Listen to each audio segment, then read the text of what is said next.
How to find hotspot password on Android. Hi everyone, welcome back to our channel. This is Rose and I will guide you to find hotspot password on Android. Without further ado, let's get started. Open settings. Scroll down to the top of your screen. Here you will see different options. Simply select connection and sharing.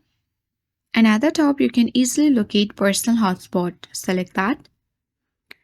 You can find out hotspot setting on the second option. Select that. And with the name, you can easily find the password of your hotspot as well. In case if you want to change hotspot password on Android, you can tap the cross mark next to it and enter your new password as well.